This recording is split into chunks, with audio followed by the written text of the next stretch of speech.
Hello and welcome to a new episode of the Career Changers. Our guest today is Elinor Moshe, founder of The Construction Coach and author of the bestsellers Constructing Your Career, Leadership in Construction, and Young Guns. Today, she's here to inspire you with her career journey and discuss how to build a career in construction. Hi, Elinor. Thank you so much for joining us. It's a pleasure to be here, and thank you for having me on your show all the same. Thank you. I'm really excited because we're going to talk about a topic that we never covered before, that is related to how to build a career in construction. But let's start from your background. How did you start your professional life, or better, what was your first job? My first job was in hospitality. I think like many 15-year-olds who end up serving fast food or working for a mere $5, $6 an hour, which back then when you see a paycheck for $50 after 2 weeks seems like a lot. But fast forward from that, I thought I would become the grandiose architect, the one that would have their name on buildings and roll up and make big design changes. I really fell into that narrative, but I only realized that I am a creative, but not in that conventional sense. And the world should be grateful I did not end up as an architect. And when I thought about, I wanted to have a career in the built environment, but I wasn't keen on being the design professional and going through then the course guides. It was construction that stood out to me, as it felt that then it answered my questions of, well, how do buildings actually get built? It felt like this marriage between the creative right brain thinking and then it married the logic left brain thinking of, concrete, no pun intended, facts and processes, which I am inclined towards, of bringing a building to life. So I started working in commercial corporate construction, and I was there for around 8 years before I decided to experience other dimensions within the industry as well. So most of my corporate career was spent working on conventional project delivery front end, and I worked on, I think, around $250 million in delivery over my time. Mm. So what was your dream job when you were a child? Was it something different? I have Jewish parents. It's a very traditional, and I was pushed towards law in a way because my dad has this backgammon set and it comes in a beautiful velvet case. And my mum always said that I look great holding a briefcase. So I'm glad that I didn't make my career decisions on that primarily. However, I did not really see that as being suitable for me. When you experience a subject in year 10, it was dry and it was not really what I desired. One thing that I probably didn't realize was an aspiration as a young age was to become an author. When I was in school, I loved reading and writing, as I still do. I could immerse myself in that world all day, every day. And in schools, I would make books, and I actually found one of my books and I read this along with the illustrations. And I still thought, you know what, this is damn good. I did a great job as a 10 or a 12-year-old. So I think authorship was something which was always in me, and it did manifest in my career. But it's not, when the career counselor sits you down and says, what would you like to be? Author doesn't even come up in the guide. It's not seen as a career onto itself. So authorship was probably under there, and lucky I did not also become a lawyer. What is your educational background? I have a bachelor in architecture and a master in construction management. So you mentioned before that you spent 18 years, if I'm correct, in construction. 8, yes. Yes. And how did you progress then your career before becoming a construction coach and then also becoming a published author of 3 best-selling books? I have to say that my mess became my message. I got many things wrong in my career. I I approached the industry with naivety and thinking that if I just work hard and I just do my best, that that is what is going to get me rewarded. And when I realized that that is not how the game is played, that really became my message. And I learned the hard way, and also at the year 6 to 7 mark. Some people have the disillusionment shattered for them a lot earlier, but for me, it came quite late. And the pillars which I thought society will reward you on, that I thought were progressive, were completely wrong. I didn't know how to play the game. And that led to me not knowing how to handle certain situations, capitalize on opportunities at the time, and make real moves in my career. I played it far too safe, and I learned the hard way that corporate is much about politics and the skill set associated with politics. Is there been anyone or anything that then has been a major source of inspiration during your career journey? I have been extremely fortunate to have the right mentor at the right time. Throughout the crux of my corporate career, I was fortunate to have a mentor, and they opened pathways, and you know they allowed me to experience certain things at a young age in terms of achievements that I may have not done for myself on my own merit. And of course, people are with you for either a reason, a season, or a lifetime. And when that mentoring relationship expired, it really forced me to think, well, what is it that I actually want? Because they were trying to get me to fit into a box which had nothing to do with me. And that was really such a positive experience in retrospect, as it made me think about what is it that I want out of my career? Because to build someone else's dream simply didn't make sense to me anymore. And then in continuity, the mentor that I'm privileged to have today, Ron Malhotra, has also been a major source of inspiration and someone who showed me possibility in my career that I didn't even dream of, and then gave me the pathway in order to make that happen for me and more in such a short period of time. So I definitely take inspiration from mentors, and also generally from people who have defied the status quo. It's, leaving corporate is the modern day Robin Hood story. And of course, it may seem bastardized on Instagram and social media, where people are saying, you can do it too. You can, it is hard, but so is working for 40 years with no inspiration and no passion. So I'm always, hats off to people who choose to defy the status quo and forge their own path. I definitely agree with what you said. It's hard. Yeah, spend 40 years without inspiration. So, and this is why we are here, to inspire people that are listening to us. So, how and when did you find your inspiration to write your first book? I guess that was constructing your career. Yes, it's surreal that I wrote that at this point, three years ago. How time flies since you conceive your first book. When I started on my thought leadership journey, authorship was a key dream. And I remember reading my vision to my mentor, Ron Malhotra, and I thought that I would publish a book when I'm 60 and retired, and then I would have something to say. And then in August 2020, I released Constructing Your Career.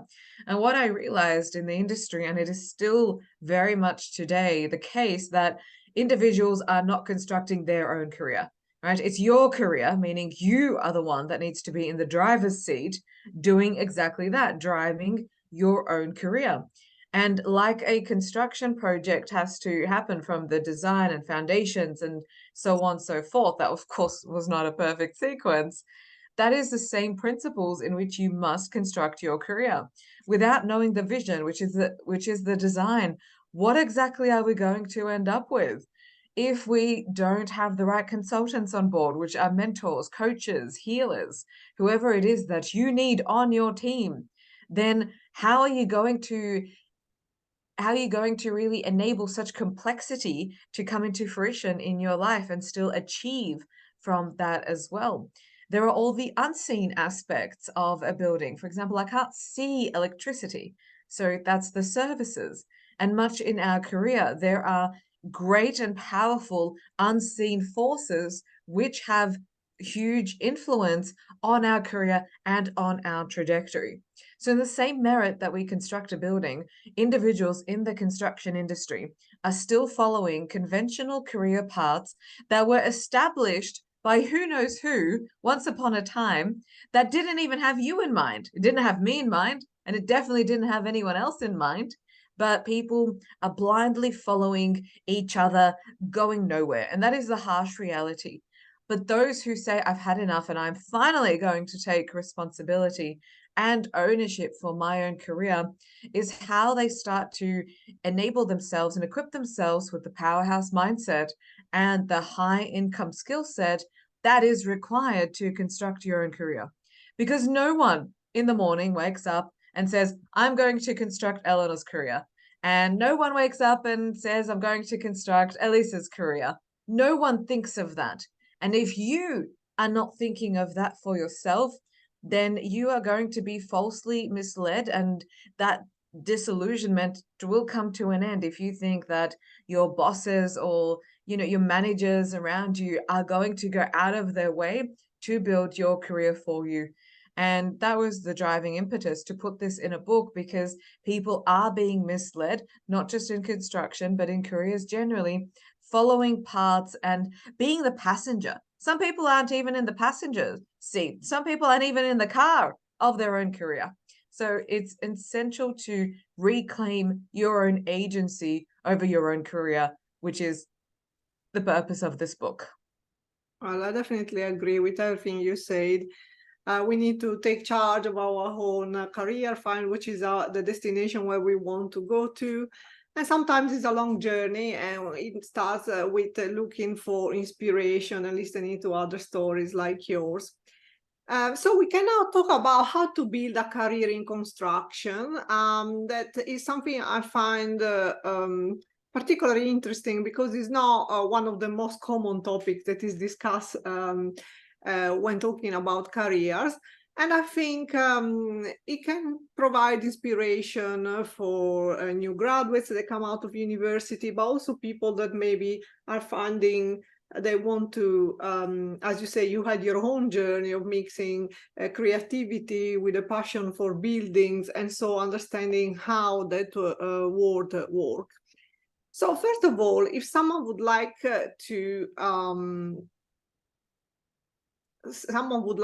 or is thinking about a career in construction, what should be their mission? What they should really want in their career? Most people enter into the industry thinking that they're going to make a lot of money quick. There is a perception that it's a lucrative industry. Now, it is a higher paying industry than average, if you say compare it to hospitality, but that is in proportion to the risk and the responsibility that an individual takes on.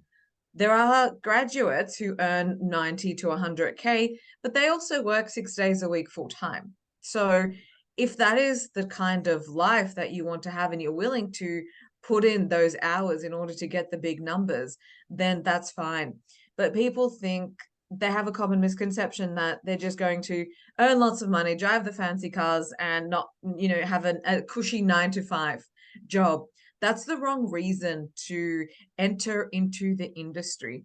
Whatever it is that you do, the baseline needs to come from passion. And if someone isn't passionate about any aspect of the built environment, whether it's the financials of the built environment or the architecture of the built environment or the construction methodology and the build process itself, if that is not your point of entry of passion and that eagerness and curiosity to learn, any other point is only going to allow people to have a diminishing rate of return and to eventually look around and say, what am I doing here? I came in for the wrong reasons and now I'm stuck for the wrong reasons as well. Yeah, and that's something we don't want to. Exactly. So regarding education, qualification, I think, you're based in Australia, if I'm not wrong. Yes, Correct. but I think our program is listened worldwide. So can we talk about a little bit what can be the standard education or qualification needed to have a career in construction? Surprisingly, none per se. There's a commonality and I'll qualify that. There's a commonality in the industry that as soon as you start working on site, forget everything that you have learnt, and now the real learning begins. Because what happens on site and the skills that are valued in the workplace have not truly come through the academic system. And there is only so much that can be taught in a lecture. There is only so much that can be taught from a skill set perspective without real life application. There are universities who are really doing great things in collapsing the separation between academia and the industry, and giving students that mentality and the principles that will actually serve them when they go out into industry. But I never used my degree for a day. It was only because I started working that my degree was made easier, because now it finally made sense. So it's not about there's no prerequisites per se. Of course, when you are in the industry, there are specialist skill sets such as safety, or it could be quality, or even certain project management type programs, which can offer people an opportunity to upskill outside of their 9 to 5. But I think that's really what the model should be like, is people need to identify, is this where I want to be? And then think, what mindset do I have? And then identify the skill set. What happens in the academic world is people spend 3-4 years building a skill set. They don't know what mindset they have, and they don't know where they want to be. So it is an unnecessarily long academic path, and it is certainly not the type of industry which, people should be spending $90,000 in debt only to find that they don't even like being at 6 a.m. on site pouring concrete, watching the concrete happen. So controversial perspective, but it's important for people to realize there's more than one way to approach this career. Well, and we want to know then which is the way to approach the career. Which is the way. So, how to get started. I think it's important to talk to people who are in the industry, but not take one person's experience as the truth. I have a lot of mentees who say, I spoke to this person and they said, I should do this and should do that and should do this and should do that. And that is exactly what you should not do. My path has served me, and that does not mean that it is going to serve you all the same. Unless you want someone's results precisely, you're not going to follow their advice. Of course, professionals are going to vouch that their decisions and what they're working in is the best. But it's about understanding your career construction from the inside out. What are your passions? What excites you? What functions would you like to carry out in the industry? If you say like a hybrid between numbers and design management may be for you, rather than someone telling you, you must become a developer, you must become a project manager. So people need to get a taste for what it's like in the industry through talking to as many people, volunteering through different non-for-profit associations, and those professional types of bodies are fantastic, only for them to realize, where is it that I would like to be in the industry, rather than allowing the industry to tell you where you should be. Yeah, so you just mentioned talking to as many people. So what is the importance of networking, and what type of networking should someone do for to build a career in construction, or to find the right opportunities to develop their career in this sector? Don't go to networking for the sole reason of wanting a job. Your network is sort of like current money in a bank. You want to be able to have it there when you need to make a withdrawal. But if you're not making deposits on a daily, weekly basis, then your equity, financial or relationship wise, is not going to grow. The industry is actually quite insular, and it's an industry where everyone just about knows everyone. Names precede and personalities precede more than anything else. Really, when people want opportunity within their career, where does it come from? It comes from people. And if no one knows you and no one knows who you are, then that network is absolutely rendered irrelevant. And it's not just about having connections on LinkedIn. The key aspect is, do people know you, trust you, potentially like you, and then want to do business with you? That is the marker of a network, because there are no businesses, there are no careers that are truly built in a silo. And where people get stuck or they don't place the importance on networking is that there's no immediate results. I can't go to one event and expect an outcome, but I do need to go for a few years before I can actually say I have equity in this network. It is truly one of the most valuable types of equity that you can have, if not more than financial equity. So the importance of consistency and continuous presence.